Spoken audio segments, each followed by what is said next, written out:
Hey everyone, welcome to the show. So I'm sure you've all heard by now that the Republicans are launching a completely partisan version of the January 6th Select Committee. So last year, I'm sure you also know, they conducted this BS investigation, which of course it yielded no evidence of any wrongdoing by the original committee and just completely burst their bubble. Well, now they're re-upping this, they're redoing this ridiculous partisan effort in a more formal way.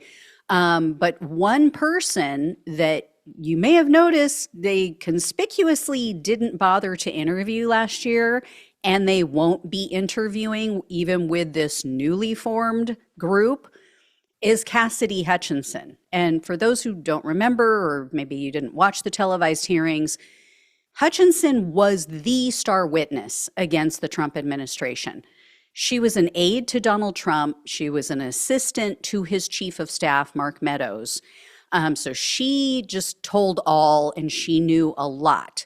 Well, the MAGA right had a meltdown, and after she testified, I should say, and they claimed, no, she's a liar.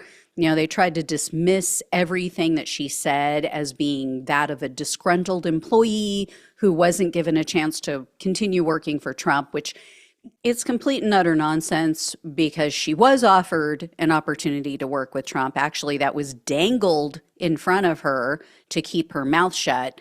But, you know, what else are they going to say? She had such damning testimony against Trump and the others that they have to try to poo-poo it. And, you know, they of course are, oh, well, people said she's lying. Okay, well, maybe they're lying. Did you ever think of that? Anyway, it did strike me as odd and very suspicious that the Republicans never called her to testify in their bogus hearings. But I just thought, well, it's because they know that she's telling the truth, and they don't want her testimony against Trump to start making the rounds again. They don't want to introduce this into the political sphere and right before the election. Well, it turns out that was not the only reason. That was just a part of why they didn't do this. So according to written communications that were obtained by the Washington Post, House Speaker Mike Johnson was warned not to call Hutchinson as a witness because of pervy text messages that she received from his fellow Republicans. So the Post referred to these texts as quote unquote sexually explicit. And they wrote that an aide, quote, intervened last June, citing concerns that a subpoena could expose the texts. Yeah. What do you know? More pervy Republicans. So the article goes on to say, quote, multiple colleagues had raised concerns with the Speaker's office about potential for public disclosure of sexual texts from members who were trying to engage in sexual favors with Hutchinson. So gross, so completely gross. And an email reviewed by the Post warned that Hutchinson could, quote, potentially reveal embarrassing information. Now, what we don't know is what was said in these text messages or who sent them, because the Post got these written communications and the warning about these explicit texts from a source. But the source who provided that information and these communications admits they personally have never seen the text messages to Hutchinson.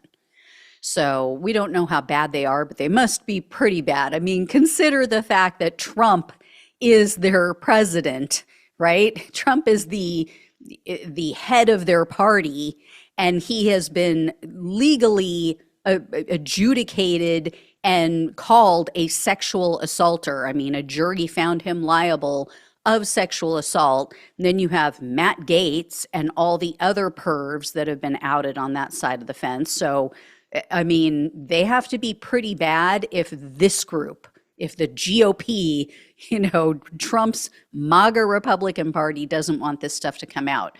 Now, of course, Republican lawmakers are playing dumb about all of this. Post journalist had asked a couple of them, like key members like Mike Johnson, about these purported text messages. And they tried to play it off like, oh, well, Hutchinson's testimony wasn't needed and, we didn't see any benefit to it, blah, blah, blah. Let me remind you all of what Hutchinson said and why it was so damning for Trump. She testified that on January 6th, Trump yelled at and cursed at his staff, telling them to remove the magnetometers, to quote unquote, let his people in. And Hutchinson claimed that Trump said something along the lines of, they're not here to hurt me. My immediate question was, and still is, then who were they there to hurt? And how did he know that? How did Trump know that these were people who were there to hurt someone else? And why didn't he care, right? They had weapons. That's why they weren't allowed inside the area where they had to pass through the magnetometers. These people wouldn't go through them. They had backpacks with weapons. And Hutchinson also alleged that her original attorney, the one who was being paid by Trump World, advised her to say that she couldn't recall specific events or comments, when actuality she could. So that attorney, Stefan Passantino, he worked in Trump's White House. So he was part of the Trump administration. And then he was the one representing her during these committee hearings and when she was meeting with them and under oath. And, she claims that Passantino never told her to lie, but she said, he told her, well, they don't know what you know and what you don't. They can't prove, that you can't recall. And Hutchinson testified under oath on live TV after she found a new attorney who wasn't connected to Trump in any way. All of these people calling her a liar, they refused to testify.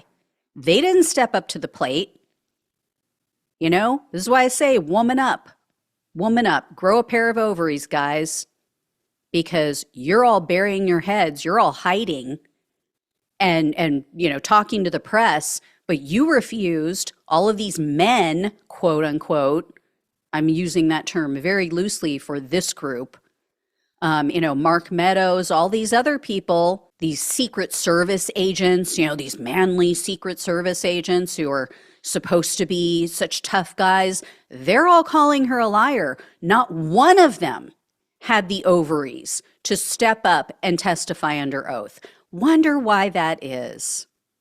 Kind of proves who's lying and who isn't, right? So we'll see what happens with this and with this new committee. Republicans, they've just proven over and over again, they do not give a damn about the rule of law. And this House Speaker, Mike Johnson, this guy who's supposedly so moral, so ethical, he and his son have these, porn tracking apps on their phones so that neither one of them strays too far, blah, blah, blah. He's such a good Christian, quote unquote. He is so full of shit. This guy has proven his so-called Christianity is a load of bullshit. He is a complete fraud. So, thou shalt not lie, Mike. Remember that one?